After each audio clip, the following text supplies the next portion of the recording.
Right. Good morning to you all. Mamuka say livuka njani. I hope you are all well from wherever you're watching us from. I know vamwe kwa muri Mascata, abanye kusemini, abanye kuntambama, vamwe maneru, ndokushabisa kwa mwara nditika. So, as you are all aware, kuti today, John Zvivi and Alister Sibanda, they were going to appear in court. So we are here to give you an update. Yeku court and ditika.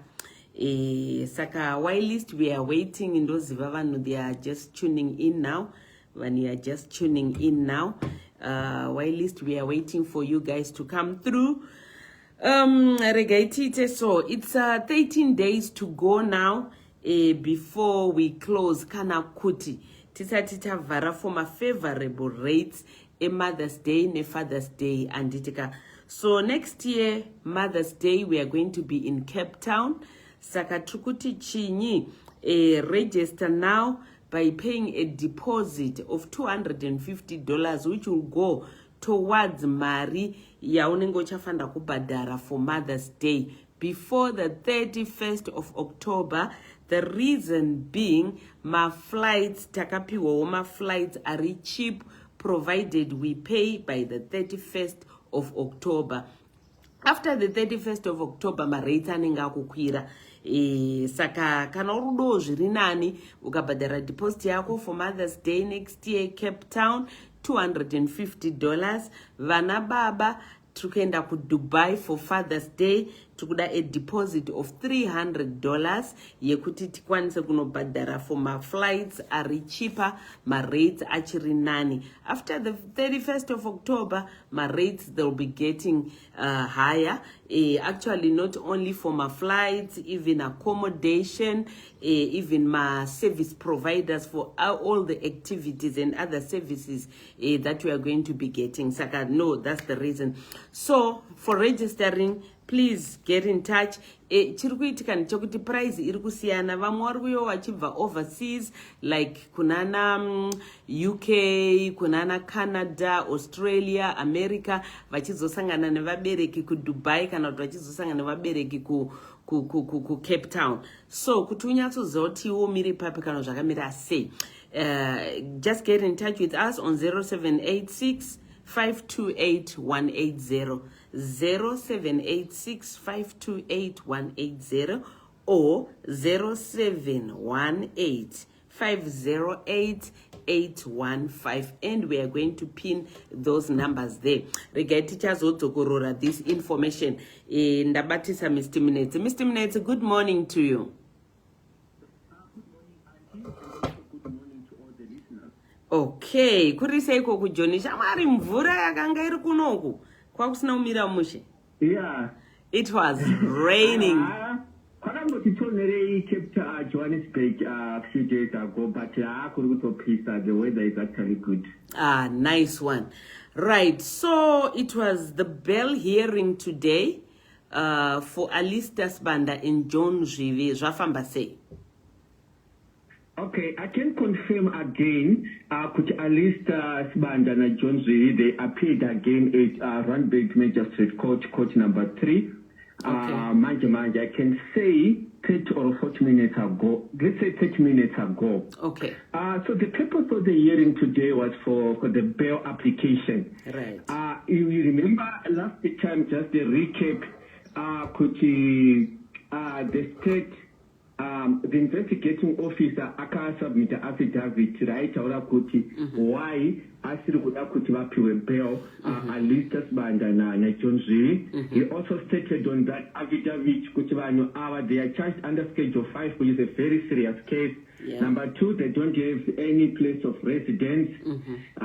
They are not in the they are in the country illegally. Yes. And also they don't even have the money for the bail, and it won't be the best interest of the justice system to pay bail. On top of that, they entered the country illegally. Yeah. And if they are going to be released, we don't even know where they will be staying. So it won't be in the best interest of the justice system to release them on the bail. Yes. So that lawyer Rakabarati rikuda kuresponda to zvese zvakanyorwa investigating officer. She needs more time to consult and also to engage with other senior advocates for advice. Yes, okay, I remember. So the bail hearing was supposed to start early in the morning. Unfortunately, John Zvivi and Alister Sibanda, they said they are no longer interested to apply for the bail. So they informed their lawyer that they are okay when they are inside the custody. So at the present moment, they are not interested to apply for a bail. So, yes, so far very right. They don't want to apply for the bail. But lawyer para indicator rakati in future, if we change our mind, if there's something happens, not gonna critique, we'll bring a new bail application.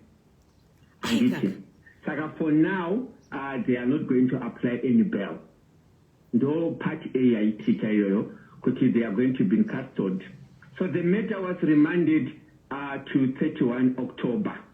But on the said note, are we still together? Yeah, I'm listening, actually. Okay. Yeah. On the said note,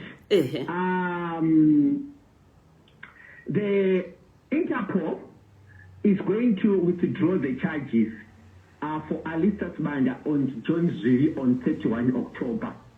When we are saying to withdrawing the charge is, and those nation and OTT, but Bachau kuti vanhu ava vaburitswe immediately vaendawo kudzimba dzavo musi wa31 October.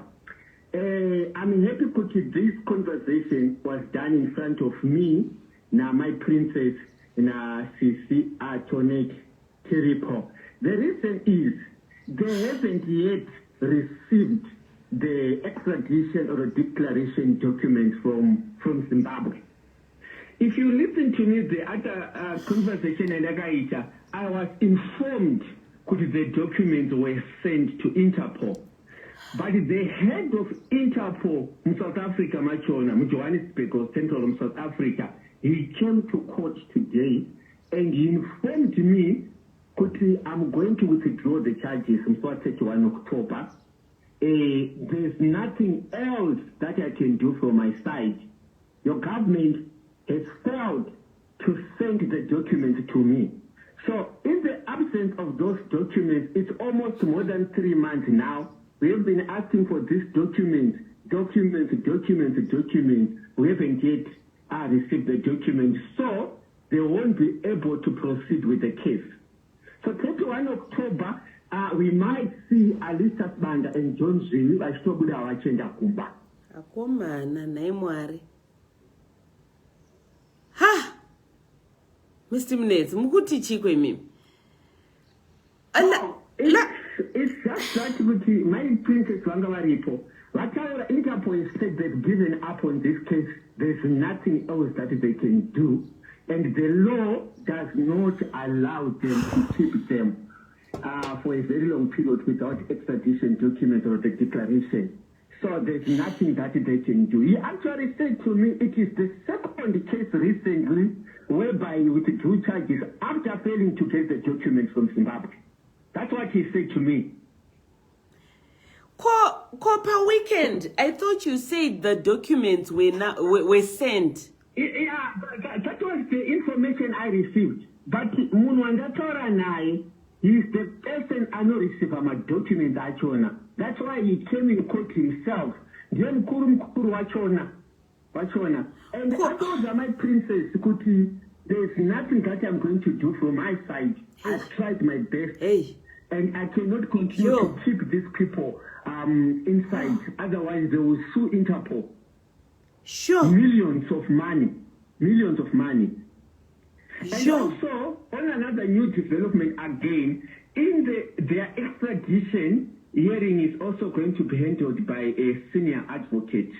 So the lawyer Angachita case, the attorney, she's no longer involved in this case. They've appointed a very powerful advocate. He's the one who's going to handle this extradition as from 31 October. Sagawakunza, an experienced lawyer, and it's coming from, it's a high profile. This is what I heard. Not an ordinary person. He has done also with my cases extradition, and has been appointed by the Legal Aid South Africa to facilitate, to make sure I handle KCE.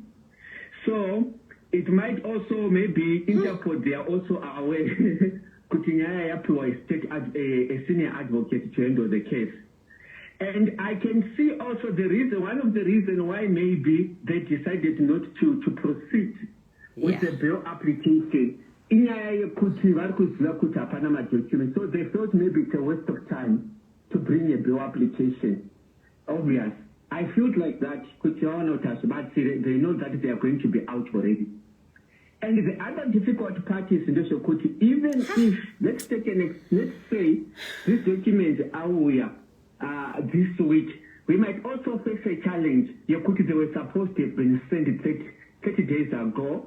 If I'm correct, it's almost 3 months. Yeah. So the advocate might even fight very hard for those documents not to be admitted as evidence, considering because time to expire. Time to expire.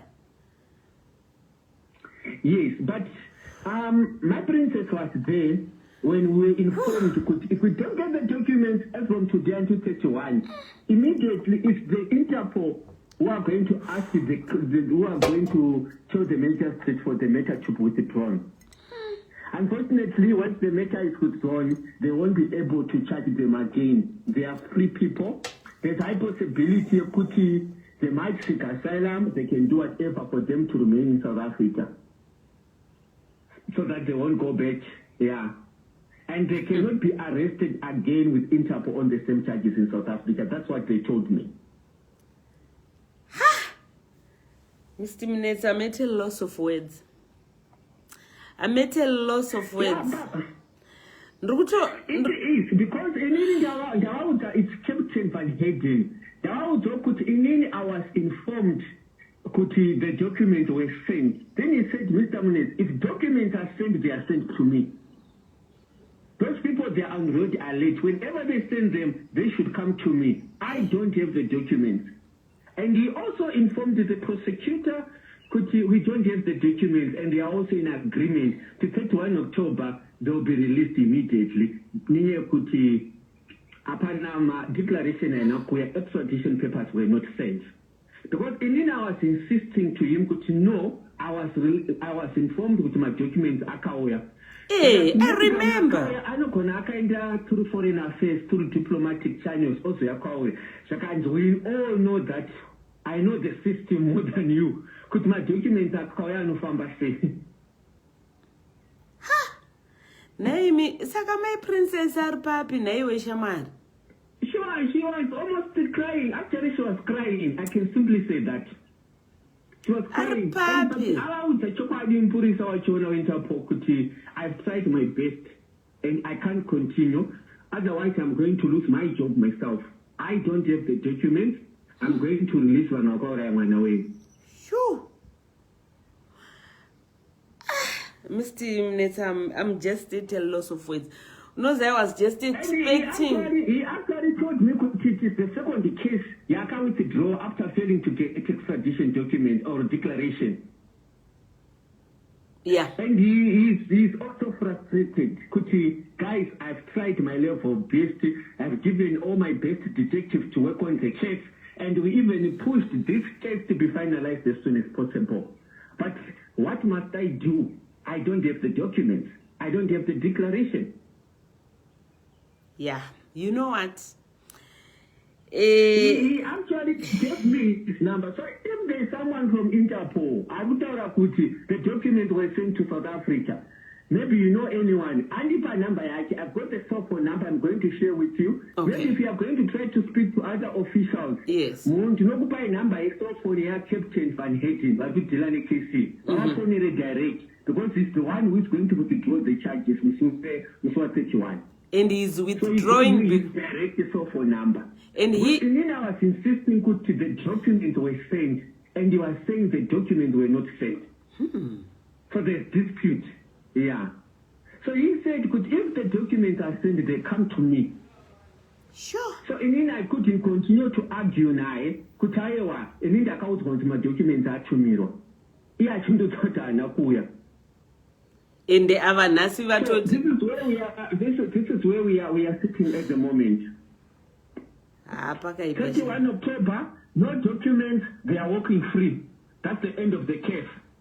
And it's most likely, even if the documents are submitted, still they will walk free because they are long overdue.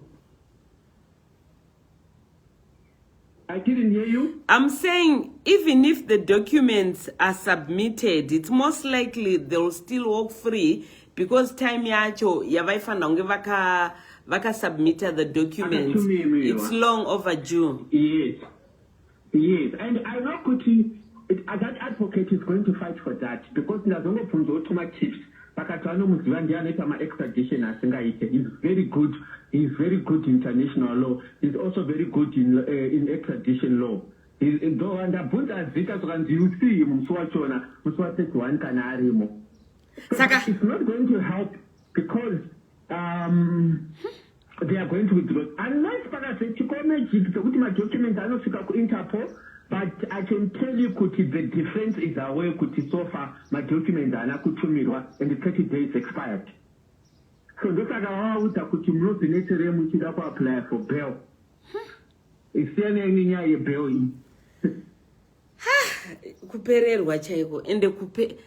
You know what? I think my princess must just come home. Tozongo diloni nyaya yekuti tione kuti zvemwana kuti aradzikwe zvaapapi. Mwana aradzikwe izvi zvika I think we just this is now beyond our control. This is now beyond everyone's control. Yeah. So I'm actually also going to give a feedback because the Interpol working to the investigating officer of Zimbabwe, which is going to withdraw the charges in SWAT 31. It's just that I found our phone here. But in Angwa Wood and what he said, they should be aware. Which charges are going to be withdrawn. Saka vanhu vakutobuda discharge kwakutobuda zvatope akutobuda uko because ingatanga panangotanga kuona kuti remember last time ndaitaura kuti lawyer iyi vanhu havakangwara. They don't always tell us about their exactly move. So it must be practice yavakaita pavakadelaya bail hearing yaida kuti mazuva 30 days afambe. Maona matrix avaikuete kungochida kupostpona pesa ngwaru vana vako abviwa kuti no, the law is very clear. Extradition document must be submitted with 30 days. This document akasika rini. So I think partly they are progressing with the defense. Yeah, pakaipa. Mr. Ness. That's it. We don't know. I will inform the investigating officer because I've been updating every time. Could you know? Kamakandi my documents are Interpol said could no document was sent to them, and they are also withdrawing all the charges against the two. So by 31 October, they should be released in custody as free people. Edwega, you know what? I think my princess must just come back home. So now I actually spoke to my princess regarding coming back because we are not moving anyway. Taka she has volunteered she wants to come back to Zimbabwe as soon as possible. So now I'm also busy trying to arrange transport for her to come back to Amangwana chayo. Ngadzoka ke kumbati tingona kufambira nyaya dzemwana kuti aradzikwe. Sure. Yeah. I'm at a loss of words. Yeah, but those report is the rule of law, is the application of the law. That's what detective was saying. There are no documents because the documents in the main charge is actually not and so on. All right. 9 minutes. All right. Nothing that can be done. mune munhu wamuri kutaurawo naye kwacho kuri kufanira kubva madocuments here ende vari kuti chinyi? You know what? Too many stories. I don't know, to be honest. Because initially the documents, I can't talk NPA, NPA, I need to speak foreign affairs. Foreign affairs, you have to meet up with Interpol direct. Not in foreign affairs, they didn't know to meet up with, because they need them to move, that doesn't listen to the and I was just thinking, there's a diplomatic channel. The ultimate documents maybe I don't speak up foreign affairs, you have to meet up with embassy, medical consulate. Then consulate about 2 minutes per eye, but he said the document must be sent to him. Yeah. Pakaipa. Mr. Mnetsi. Yeah, so this is where we are standing at the moment. Yeah. Mamiri Akaita test actually. So 31 October, charges are going to be withdrawn, so they will be released immediately.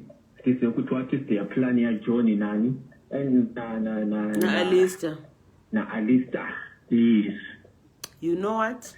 Yeah. I think my princess ngangodzoka ke kumba. Yeah, I think, Auntie, what we need to do now, the focus must be off with my princess, that's okay? Yeah. Yeah. At least there's the pressure, we can focus on you to my navikwe. If you could not have since Giravega, if he has been attending my court cases and the since Giravega. Yeah, the guy. Yeah. He knows. Could he, as this could be one of Mr. Munez, those who go to one you might start. And then the Perero. Yeah. Yeah. I hope let's just pray for my princess. She's really affected by this. She needs support from everyone, especially after being told that we are going to release Mondi. She was not in a good state. Yeah. To be honest, she was actually crying. You know what? Yeah. You know sometimes what? Justice, but could fight healing. At least you can heal inside. Yeah, you know what? My princess got to kumba. My princess ngangodzoka kumba. And I hope you'll be safe as well. Especially you. Yeah. I hope my name is safe, Mr. Anyway, Auntie, I'll update you if there's new development regarding that. I've got the contact source and then if they are saying Kutiwaka documents, they are here in South Africa.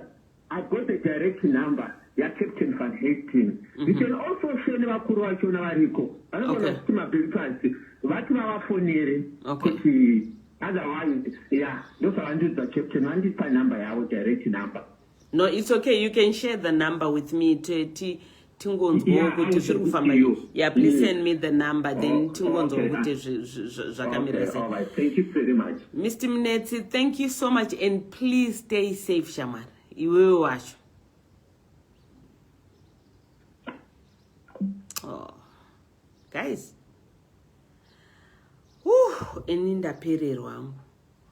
Ende kupererwa chako kupererwa.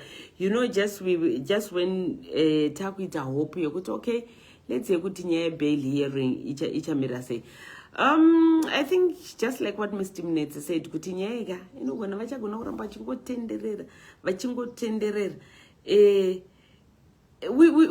We didn't want kuti vana vapiwe bail, but nhasi vanava ivo vega pachambota aiwa bheri racharide. Saka what does this mean? Kuti vaboy here kwavari ikoko ende tichaziva here kuti next move yavo ndeyei. All along they've been fighting kuti tikuda unzi tipiwe bail, tikuda kubuda vakatopa vanhu maaddress kukamboenda unotsvagwa the place ikashaika chichi and all. You know what, guys? Let's just pray for my princess. My princess, she has to come back home. Also, let's keep Mr. Mnetsi in our prayers. Munongozo zvakaitika pakabatwa vanava ndiye munhu angatori in the forefront akamira akaita say let's also keep him in our prayers. I hope munongoziva zvinongoitika kunyika uko. I hope anenge ari safe. I hope anenge ari very very safe paanenge ari. Yo guys ka mwari ngavatiwanire nyasha. But anyway, you know what? anzi isusu patinogumira Mwari ndo pavanotangira. Right. Hanzi varamba bell because they know kuti musa 31 vanogona kutoburitswa. These are the comments. I don't wanna believe nyaya idzi dzechivanhu. Papa, do you remember Mr. Mnetsa achitaura kuti John akataura akati ini kana riri jere charo handisi kuzorigara. Kuti ndo zviri kuitika here apa kuti chingava chokwadi here, but I refuse to believe that. I refuse to believe that. We will keep on pressing. We will keep on pressing. My princess, tichamira naye kusvika zvanaka. Tichamira naye kusvika zvanaka. Anyway, we'll just wait for her to come back home. Tichavamirira kuti vadzoke kumba. I remember I had some well-wishers who were offering her accommodation. And remember, my princess kuno kwacho, she doesn't even have pavanoti ndo kumba. And my princess, she's been taken care of neshamwari yavo, sawira wavo anonzi Mary. Mary arotogaro mu one room. Saka ndoma varotoshiona my princess ikoko. We've got a well-wisher who offered kuti anogona kubatsira my princess ne accommodation. So if she is to come, if she is to have that accommodation, then which means takufanda kumutsvagirawo zvikwanisiro, mubhedha wokurarira, pekufanoisawo mbatya dzake yeah. You know what? Uyu mwana wedu. Apana zvokuzviita, tichafamba naye kusvika zvanaka. It's okay. For those who don't know background, my princess and my siblings ake, they were abandoned na mama vavo. My princess angane 2 months. And that woman, she's alive. She's somewhere in South Africa. She's got a husband and other kids. Varutorarama upenyu asi vana vakakurira ku orphanage. Vana vari kushupika, vari kutambura. Especially my princess. She's the last one. Amai avanhu ndizokuti avana kurwadziwa here nekuzvara kana kuti maybe she's also even watching. Amai vamai princess, amai vanomsa, if you are watching, munonzwa sei when your daughter is going through such, and you are somewhere out there, maybe you've got another family, mugere upenyu hwenyu huri kutofaya, asi wenyu mwana wamakazvara ari kutambura zvokudaro. Anyway, it's okay. Mwari ndo vanoziva. Guys, andifunga kuti ndichine mashoko akawanda. Ndatovhiringika.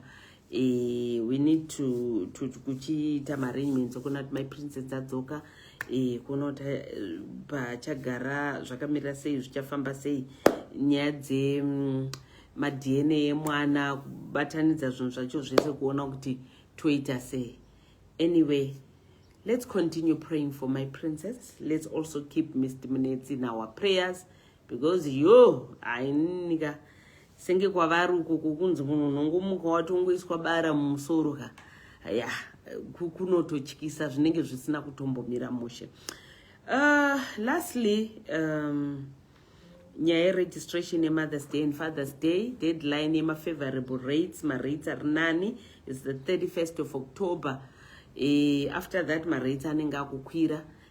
Saka get in touch with us, 0786 528 180 or 0718 508 815. If you want to pay for that special dad, if you want to pay for that special mom, be it your cousin, your brother, your mom, your granny, your mother, kuti vange vachiva kuzocelebrate Mother's Day next year, tinenge tiri ku Cape Town. Father's Day next year, tinenge tiri ku Dubai.